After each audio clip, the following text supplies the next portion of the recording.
कभी सोचा है भारत में सिस्टम इतने करप्ट क्यों है? क्योंकि यहाँ पर ईमानदारी एक गुनाह है और इसका एक परफेक्ट एग्जांपल है रेकोंडो कंस्ट्रक्शन कंपनी।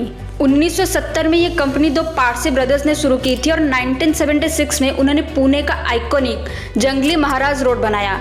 अब आइकॉनिक इसलिए क्योंकि इंडिया का पहला और अब तक का आखिरी रोड है जिसमें एक भी गड्ढा नहीं बना पिछले 50 साल में, और 2026 में जो गड्ढा बना वो भी म्युनिसिपलिटी वालों की गलती की वजह से। कंपनी इतनी कॉन्फिडेंट थी कि पुणे म्युनिसिपल कॉर्पोरेशन को लिखकर 10 साल की गारंटी दी, अगर रोड खराब हुआ तो फ्री में रिपेयर करेंगे। लेकिन रोड कभी खराब ही नहीं हुआ क्योंकि उसे बनाने में यूज किया गया था हॉट मिक्स एस्फॉल्ट टेक्नोलॉजी, वही जो यूएसए और जापान जैसे डेवलप्ड देश यूज करते हैं। मतलब भारत में भी वन क्लास काम हो सकते हैं लेकिन होंगे नहीं क्योंकि उस रोड के बाद कंपनी बंद हो गई। बिकॉज अगर रोड खराब ही नहीं होंगे तो रिपेयरिंग में पैसे कैसे खर्च होंगे? जब खर्चा नहीं होगा तो सरकारी बाबू, एमएलए, कॉन्ट्रैक्टर और मंत्री जी के जेब कैसे भरेंगे? क्योंकि हमारे सिस्टम को ईमानदारी थोड़ी कमीशन चाहिए। और हाँ, गलती सिर्फ ये नेता और बाबू लोगों की नहीं है, आम आदमी भी उतना ही जिम्मेदार है।